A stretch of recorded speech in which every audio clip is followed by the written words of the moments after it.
Let's have some fun, shall we?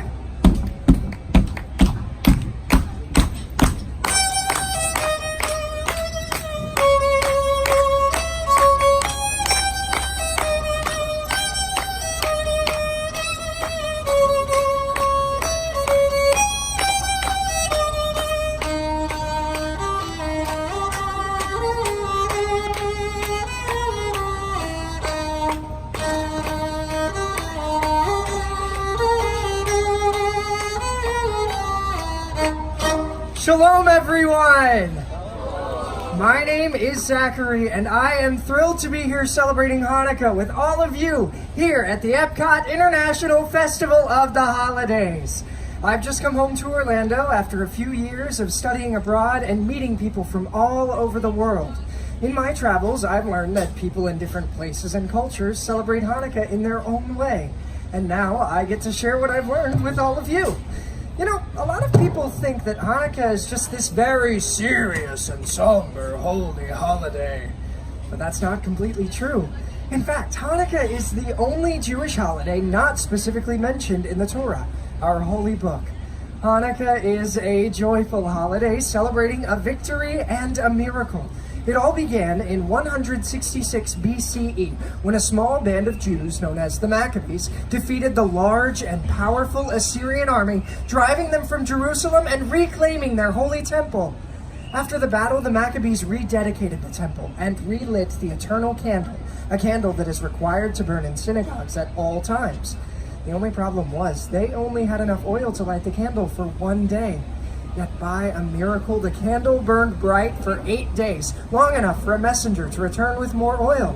This is why we now celebrate 8 days of Hanukkah. Now, during the 8 days and nights of Hanukkah, families gather together, much like we are now. We eat, we sing songs, we eat, we exchange presents, and did I mention that we eat? Specifically, we eat potato latkes and jelly donuts, foods that are cooked in oil to help us remember the miracle of the oil that burned for the Maccabees so long ago. We also have a few other traditions, such as lighting the Hanukkah, a 9-branched menorah like the one you can see behind me now. I'm sure a few of you are probably wondering, why 9 candles? Well, that's because at sunset on the first night, we actually light 2 candles. The center candle, which is called the shamash, and the candle furthest to the right. The shamash is the servant candle. It serves as a reminder for each of us to be a light, shining into a dark world.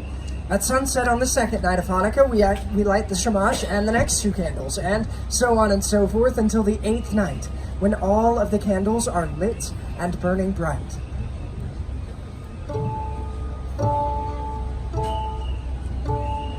Light the first of 8 tonight, furthest candle to the right.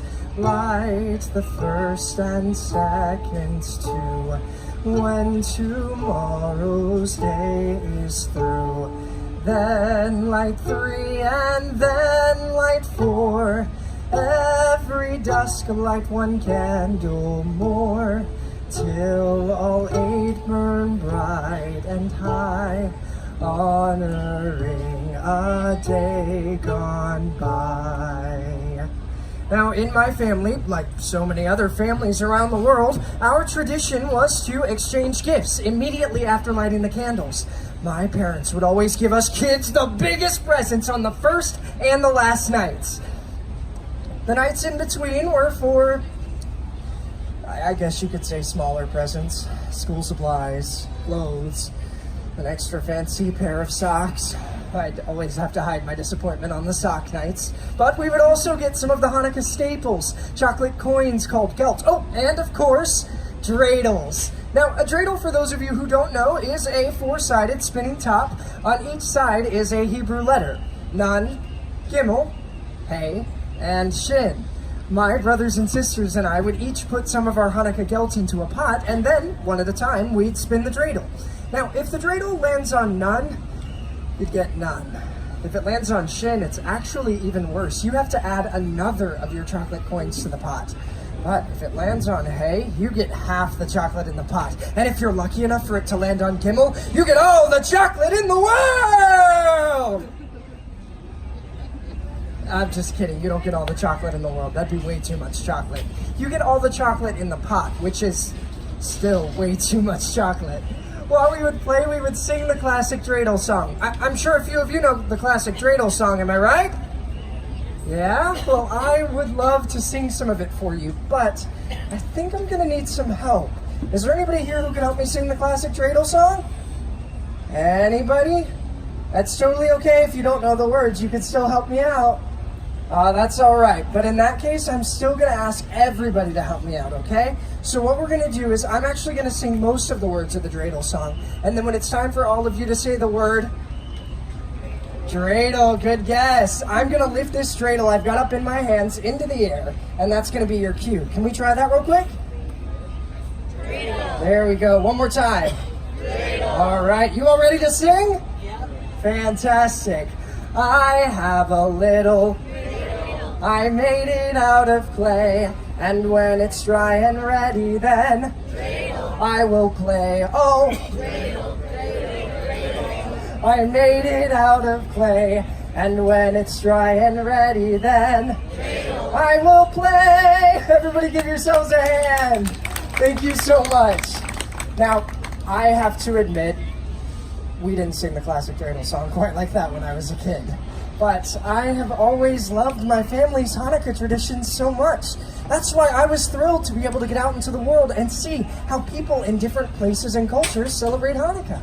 Did you know that in Yemen and North Africa, they make the seventh night of Hanukkah a celebration of women? It's called Hag HaBanat, the holiday of the daughters, in honor of all of the strong women connected to the Jews' battle for freedom. On this night, the synagogue is open just for women to worship the Torah, dance, and bless their daughters and fellow Jewish women. Oh, and in Turkey, on the last night of Hanukkah, they have a holiday they call merenda. It literally translates to snack. The night is basically a giant potluck. Families travel to each other's homes, sharing home-prepared dishes and foods. I told you, we like to eat.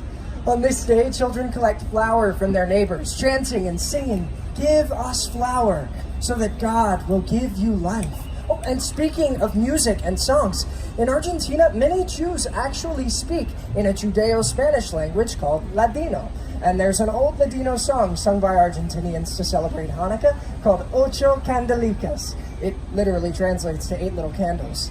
You know, I actually know a few bars of this one. Would you folks like me to play some for you? Oh, fantastic. Like I said, this one's one of my favorites.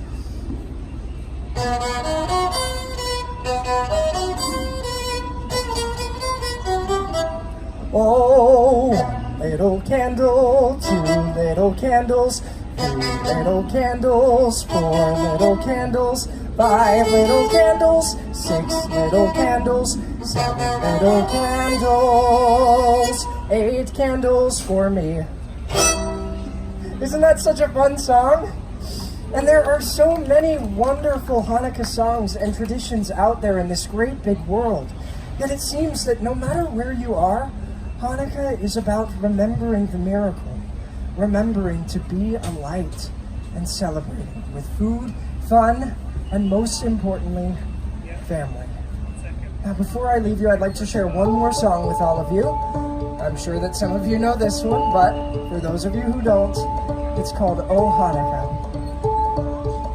Hanukkah, oh Hanukkah, come light the menorah. Let's have a party, we'll all dance the hora. Gather round the table, we'll give you a treat. Dreidels to play with and latkes to eat.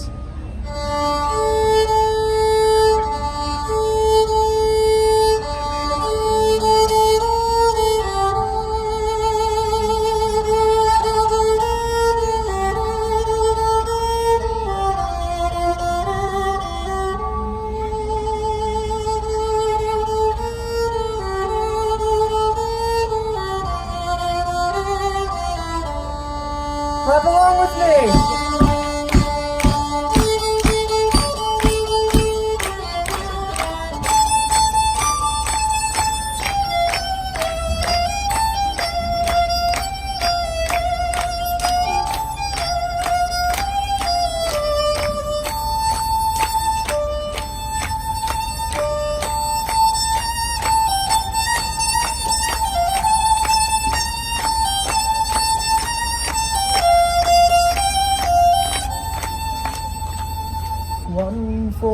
each night they shed a sweet light to remind us of days long ago.